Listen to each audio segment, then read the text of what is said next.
Vamos falar então da primeira aula da perseguição eletrónica. Este projeto está dividido em duas aulas. A primeira aula eu vou explicar aqui o que se faz. Portanto, a primeira coisa a fazer nesta aula é introduzir as crianças ao jogo. Portanto, vamos construir o nosso próprio jogo. Antes disso, vamos jogar um jogo que é para percebermos as mecânicas. E depois de percebermos as mecânicas, então cada criança começa a personalizar e a criar o seu jogo. Eu tenho outro vídeo, que é o vídeo do jogo. Portanto, como é que se joga este jogo. Vejam esse vídeo porque essa é a primeira parte da aula. É jogar um jogo com as crianças. Se tiverem uma turma muito grande, podem fazer 2 ou 3 tabuleiros de jogo e as crianças juntam-se em grupos para jogar. Se tiverem turmas mais pequenas, basta se calhar um jogo. Este jogo dá para jogar em 4, talvez 6 crianças ao mesmo tempo. Essa é uma questão que vão ter de testar em aula, perceber se as crianças, se tiverem 6 a jogar ao mesmo tempo, se o jogo não se torna aborrecido por estarem muito tempo à espera. Mas pronto, isso podem gerir em aula. Se tiverem muitos alunos, façam vários jogos. Vamos olhar para os folhetos. Na parte, temos 2 folhetos, ok? Temos um folheto info, portanto de informação, e um folheto A5 do jogo.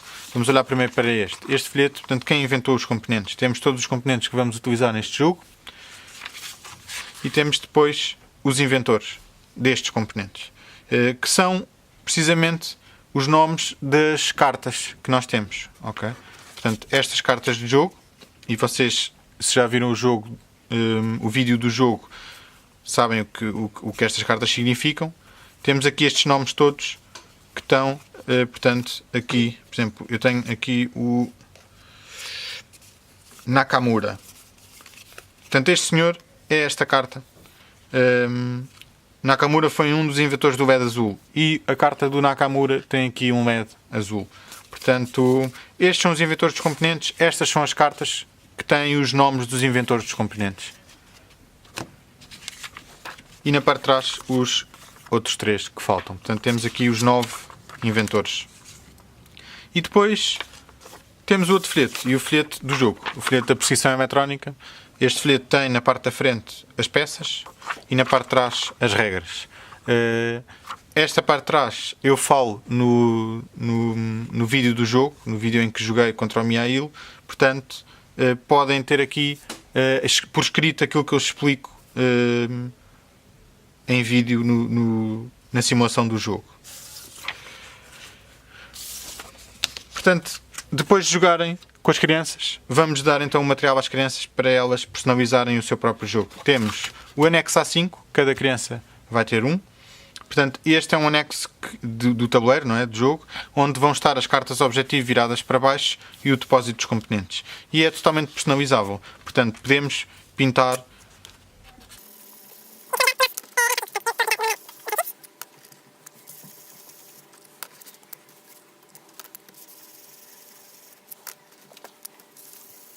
Podem ver, esta folha é mais em cartolina, portanto, e está receptiva às cores, não borra, podem pintar perfeitamente. Portanto, esta folha podem pintar, é a folha de anexo, como eu expliquei, vou colocar de lado. Depois tem o tabuleiro. O tabuleiro, como mostrei no jogo, tem estas regras que podem criar. Portanto, se eu criar aqui uma regra, vamos imaginar.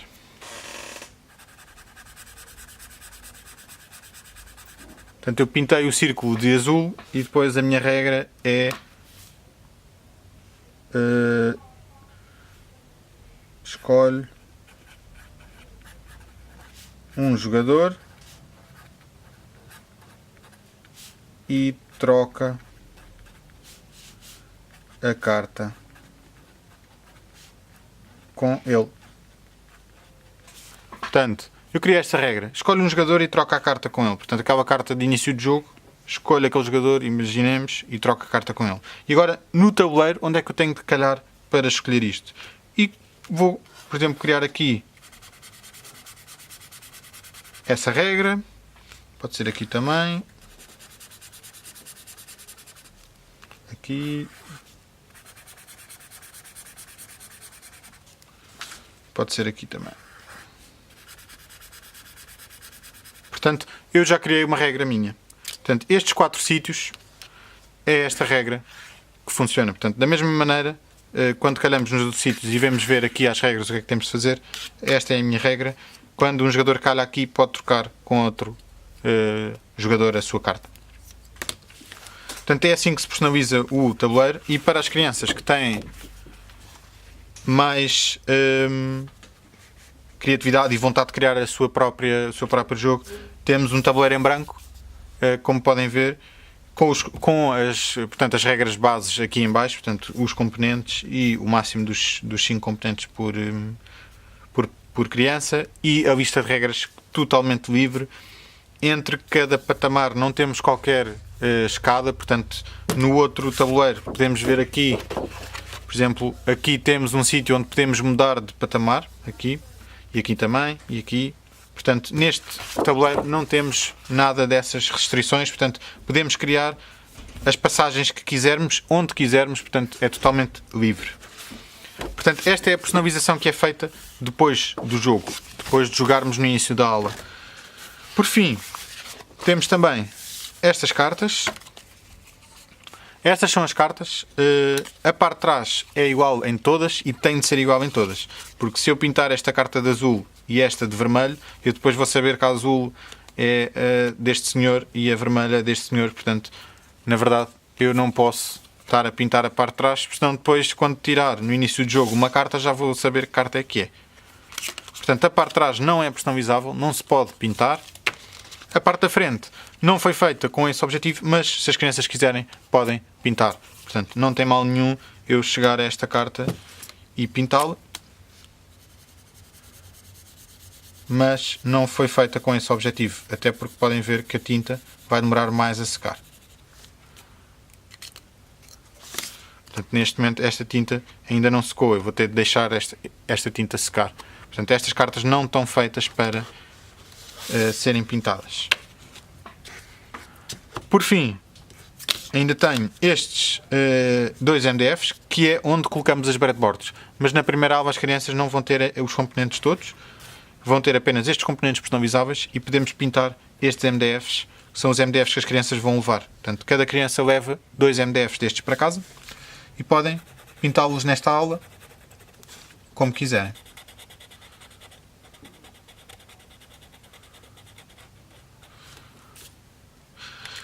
Personalizam as suas peças e temos então aqui um envelope para guardar todas estas peças que tivemos a personalizar, inclusive uma etiqueta. Portanto, os monitores vão ter uma folha de etiqueta por turma, por pack de 8, porque vêm 8 etiquetas nesta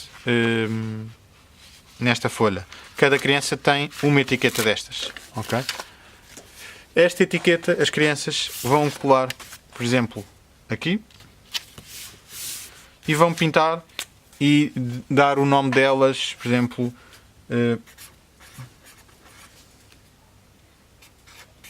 com o nome do jogo, porque podem escolher outro nome.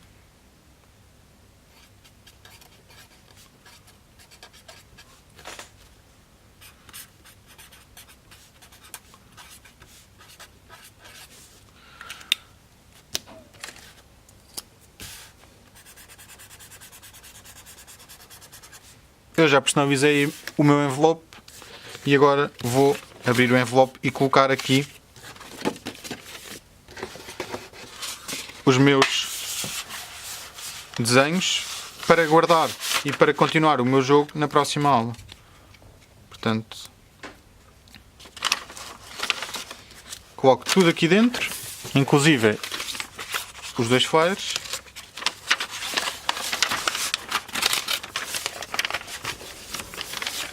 Ok, e neste momento tenho aqui o meu jogo. Portanto, na próxima aula vou abrir isto, vou juntar os componentes e tenho o meu jogo pronto a jogar com os meus colegas de turma. Portanto, é assim que funciona a primeira aula. Resumidamente, na primeira parte da aula jogamos o jogo, que está no outro vídeo, e na segunda parte da aula fazemos aquilo que eu fiz agora neste vídeo, portanto, a personalização de todos os componentes, excepto, obviamente, os componentes que não são personalizáveis, como, por exemplo, os componentes da eletrónica. E é assim a primeira aula do jogo da perseguição.